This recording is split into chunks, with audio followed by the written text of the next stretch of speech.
I want to know from baby daddies out there, okay, why are you guys punishing the kids for their mother's mistakes? Why are kids dying for their mother's sins? Because there are baby daddies out there that treat the kid like how he feels about the mom.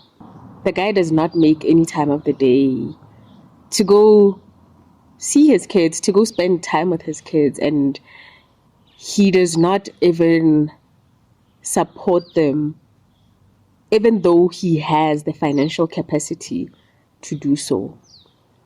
Just because he has issues with the baby mama.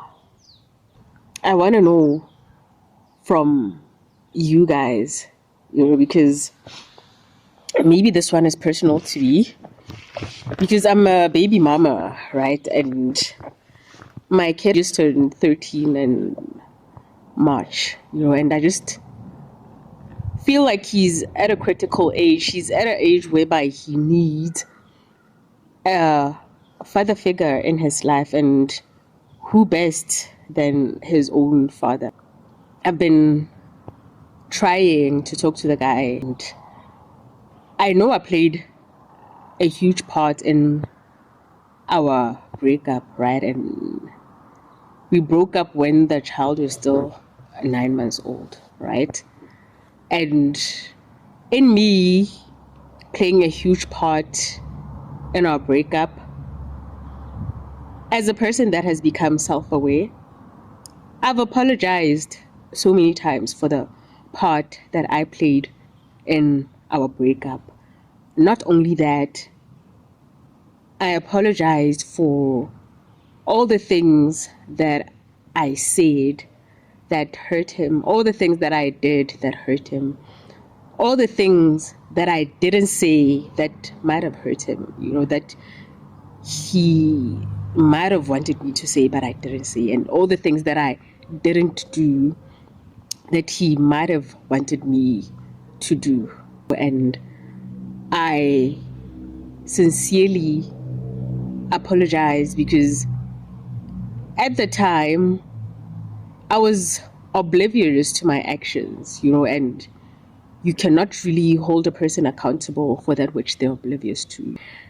As soon as I became self-aware and understood the depth of the pain that I caused him, I called him and I apologized.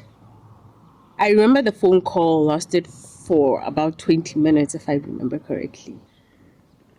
I thought that would change things.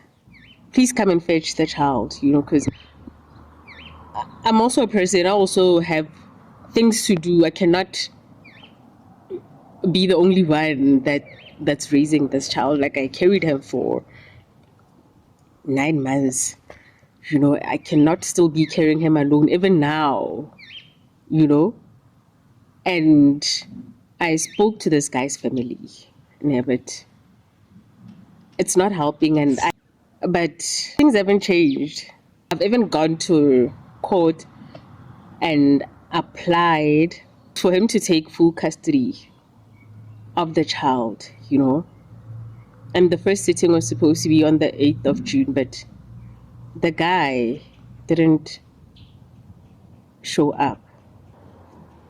And then they changed the date to the 10th of July. He still didn't show up. And they changed the date again. They moved the date again to the 12th of August.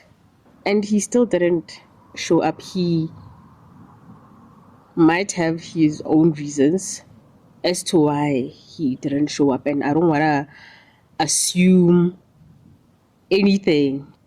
But for the mere fact that I've been pleading with him to intervene, because it takes two people to make a child. Therefore, it needs two people to raise that child. I don't believe in denying parents access to their kids unless that parent is some serial killer, serial rapist, or psychopath, But even if a person is not financially playing his part, but it takes more than finances to raise a child, and emotional presence is also important. But I would like to know, to those baby ladies, especially those baby ladies who have baby mamas that are not denying them access, that are actually running after them to come spend time with their kids. Why are you punishing kids for their mother's mistakes? Because you definitely knew what you were doing. So we cannot really say it's a mistake because you didn't drip and fall on top of a person lily naked. The action was intentional on its own. And if you didn't want a child, then you shouldn't even have engaged in sexual activities. So let's stop making excuses and just be real. Like, why are y'all ditching your own children? And the law is so lenient with absent fathers. The law is so lenient, Jim. It is. Yeah, I'm gonna cut it here, but yeah, just let me know, baby ladies, why are y'all not playing your part, especially if you are granted the access to your kids?